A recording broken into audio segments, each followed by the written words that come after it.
Candidato Gianazzi, é a sua vez de perguntar. Para quem? Fernando Haddad. O senhor tem 30 segundos. Haddad, eu queria dizer que nós do PSOL e a população também entende que para ser prefeito de São Paulo tem que ter coerência e ética na política. Agora eu não estou entendendo, né, a população, por que vocês do PT estão agora começando a criticar o russomano, sendo que ele é base de apoio de vocês no governo federal. Ele vota com o governo Dilma, votou com o governo Lula. Então, para ser base de governo em Brasília, ele serve. Aqui em São Paulo parece que não. Não há uma incoerência, uma contradição. Na verdade, você não explicou. Fiz uma pergunta para você e você respondeu uma outra coisa. Porque para nós do PSOL, o russomano, a candidatura dele representa uma espécie de subproduto do rebaixamento da política brasileira. E esse rebaixamento foi promovido por vocês do PT, né, que reduziram a cidadania ao consumo. Para vocês do PT, parece que desenvolvimento é só consumir geladeira e automóvel. Então, daí surge o russomano, aí como parece que o paladino dos consumidores. Agora, vocês são mal agradecidos a ele, porque ele vota com vocês. Os partidos em que ele já esteve presente também, como o PP, por exemplo, assinou recentemente um requerimento no Congresso Nacional contra a aprovação dos 10% do PIB em educação. O PRB também assinou esse requerimento, um documento contra a educação para ajudar vocês contra mais investimentos na área da educação. Agora que se discute cada vez mais política urbana, uso de ocupação do solo, a distribuição de atividade econômica e moradia na cidade, e especialmente o uso da região central, eu gostaria de saber a sua opinião. Eu até imagino, mas eu nunca ouvi você dizer, sobre a cessão pela Prefeitura, agora na gestão do Kassab, de um terreno na região central, da chamada Nova Luz, para a construção de um museu pelo Instituto Lula. Nós somos contrários, até porque nós entendemos que, em primeiro lugar, você tocou num ponto importante, Soninha, que é a questão da especulação imobiliária da cidade de São Paulo. As empreiteiras mandam nessa cidade. Toda a política urbana de São Paulo está sendo direcionada pelas grandes empreiteiras. Eu tenho dito que o prefeito Gilberto Kassab nada mais é do que um corretor de imóveis. Ele transformou a prefeitura de São Paulo numa grande imobiliária. Tanto é que loteou aqui, vendeu mais de 20 terrenos, aprovou um projeto na Câmara Municipal, né, autorizando a prefeitura a vender, a trocar 20 terrenos, entre eles aquele terreno no Itaim Bibi, um terreno de 20 mil metros quadrados, conhecido como Quarteirão da Cultura. Lá nós temos uma EMEI, que é uma pré-escola da prefeitura, uma creche conveniada da prefeitura, uma escola estadual, um teatro da prefeitura, nós temos uma biblioteca municipal, uma sede da APAI, enfim, são 8 equipamentos sociais. O prefeito aprovou o projeto com a complacência da Câmara Municipal de São Paulo para que esse terreno fosse trocado com uma empreiteira para construir ali um grande condomínio de luxo ou um shopping center. Então é um absurdo, Soninha, que isso esteja acontecendo na cidade de São Paulo. Nós temos que denunciar aqui a especulação imobiliária que vem destruindo a cidade de São Paulo. E são essas empreiteiras que financiam os vereadores e que financiou também a campanha do próprio prefeito Kassab, que financia aqui a maioria das candidaturas à prefeitura de São Paulo. Então eu penso dessa maneira. E ainda dentro dessa discussão que você levantou, de também denunciar aqui o que vem acontecendo em relação às operações urbanas. A Nova Luz, que na verdade privatizou o processo de desapropriação, está prejudicando toda a população daquela região, tanto os moradores como os comerciantes.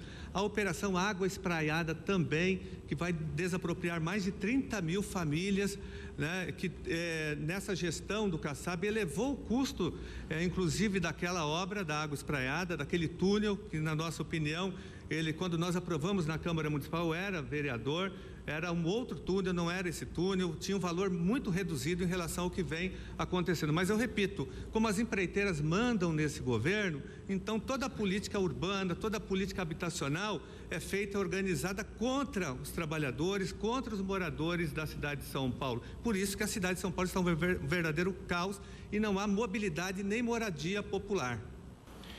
Gianazzi, nós temos um problema em São Paulo grave, que atinge todos os paulistanos, que é a questão da saúde.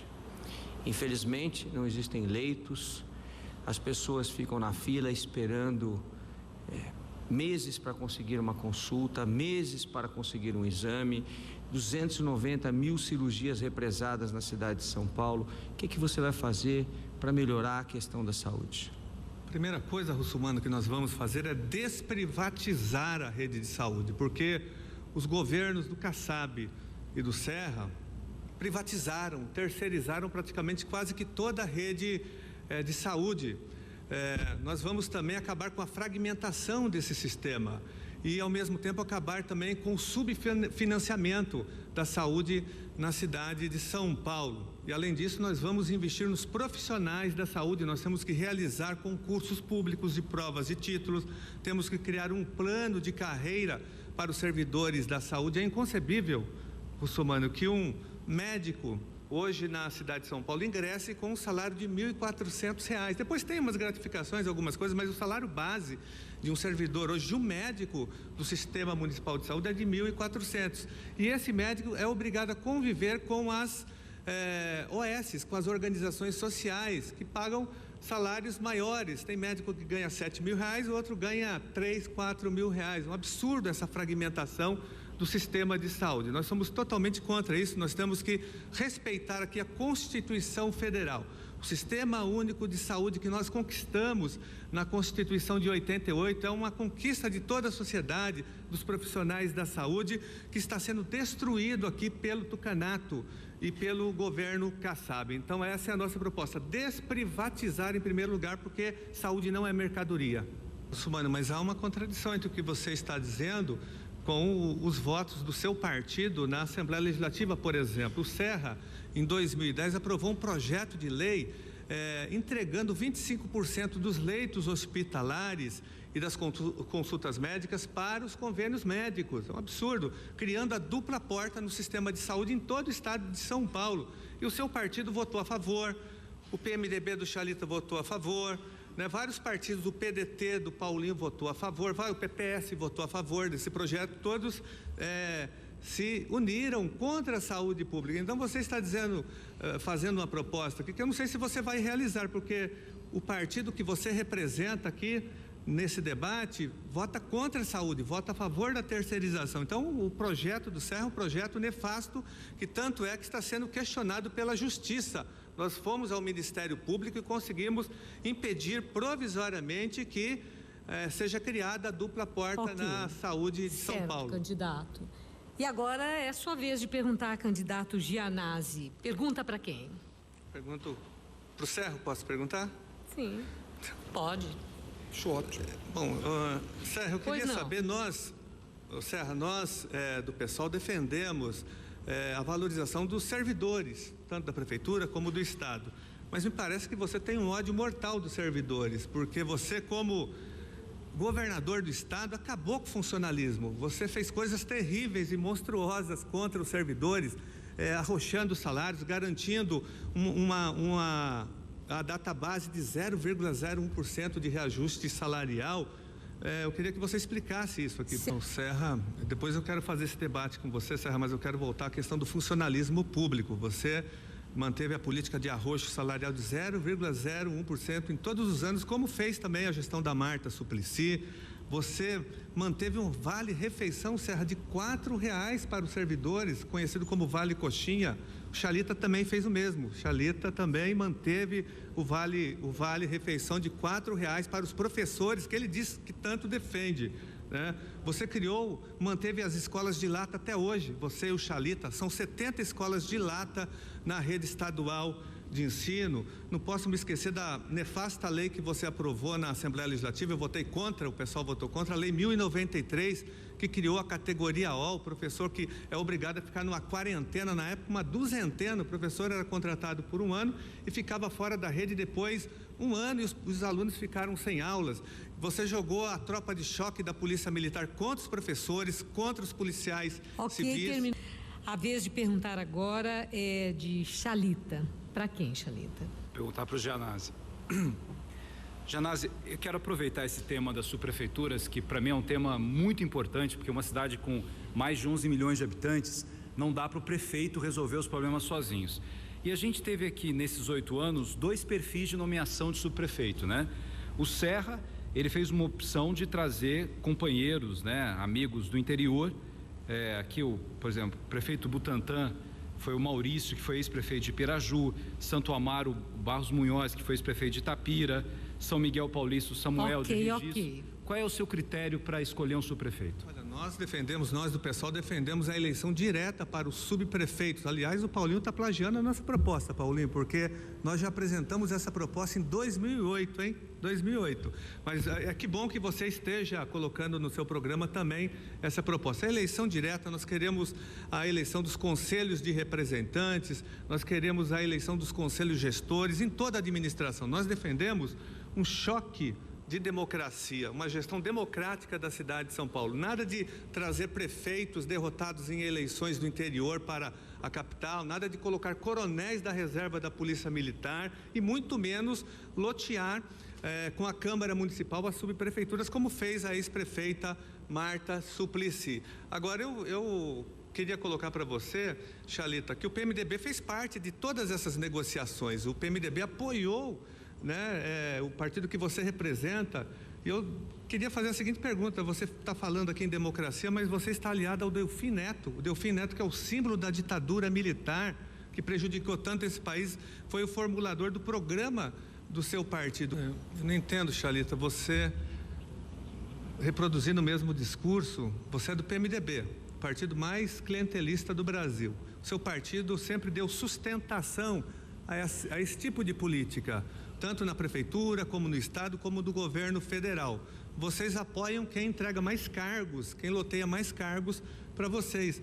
Então, você não tem moral aqui e nem condições de exigir aqui de nenhum de nós, principalmente de nós não do PSOL, porque nós não estamos nisso, nós somos totalmente contra. Nós defendemos a eleição direta para as subprefeituras, nós defendemos o orçamento participativo, nós defendemos o planejamento participativo e, sobretudo, também a eleição dos conselhos de representantes. Quanto mais participação da população na gestão da cidade, menos corrupção.